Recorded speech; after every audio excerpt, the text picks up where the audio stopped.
డబ్బులు వచ్చిన తర్వాత ఖర్చు పెట్టేసి మిగిలిన ఏదైతే ఉందో నేను అది సేవ్ చేసుకుంటానని పెట్టుకుంటారు. అలా సేవ్ అలా అంటే అలాంటి థాట్ ప్రాసెస్తో ఉంటే మనం ఎప్పుడు డబ్బులు సేవ్ చేసుకోవాలి. ఓకే, మనం ఫస్ట్ చేయాల్సింది అంటే ఓకే ఇప్పుడు మీకు అకౌంట్లో నెలకి ₹1,00,000 పడుతుంది.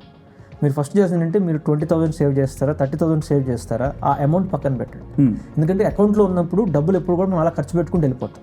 అవును, ఇవాళ సినిమా అంటాం, రేపు బిర్యానీ అంటాం, ఏదో ఒకటి అలా అంటే దానికి ఇంకా అంతం ఉండదన్నమాట. ఖర్చు పెట్టుకుంటూ పోతే ఎంతైనా ఖర్చు పెట్టేసుకోవచ్చు మనం, రైట్? సో ఫస్ట్ మనం చేయాల్సింది అంటే మీరు ఎంతైతే సేవ్ చేయదలుచుకున్నారో కంప్లీట్ పక్కన పెట్టండి. దాన్ని ఏం చేద్దామనే తర్వాత చూసుకోవచ్చు.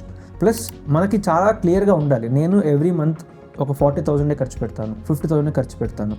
ఓకే, అంతవరకు క్లియర్గా పెట్టుకొని మీరు ఫస్ట్ క్లియర్లీ సెగ్రిగేట్, మీరు ఎంత అమౌంట్ సేవ్ చేయదలుచుకున్నారు, ఎంత అమౌంట్ ఉంచుకోదలుచుకున్నారు. స్టెప్ నెంబర్ 2 మనం చేయాల్సింది ఏంటి అంటే ఎమర్జెన్సీ ఫండ్. అంటే సడన్గా మనకి ఏదైనా డబ్బులు అవసరం అనుకోండి, ఎక్కడి నుంచి వస్తాయి? చాలామంది ఏం చేస్తారు, ఇప్పుడు ప్రతి దగ్గర కూడా ఫ్రీగా లోన్లు ఇచ్చే యాప్స్ కొన్ని వందలు వచ్చేసినాయి. అవును, వాటిల్లో ఎంత దారుణం అంటే మీరు మంత్కి 2% ఇంట్రెస్ట్ పే చేస్తారు. అంటే ఇయర్కి 25% ఆల్మోస్ట్ ఇంట్రెస్ట్ మీరు పే చేస్తున్నారు. సడన్గా మనీ అవసరం అనేది ఎవరికైనా రావచ్చు. అందుకని సింపుల్ ఫార్ములా ఏంటి అంటే మీ 3 months ఆఫ్ ద శాలరీ ఏదైతే ఉంటుందో దాన్ని ఎమర్జెన్సీ ఫండ్ కింద ఒక సపరేట్ బ్యాంక్ అకౌంట్లో పెట్టుకోండి. ఆ డబ్బుల్ని మనం ఎప్పుడు కూడా టచ్ చేయకూడదు.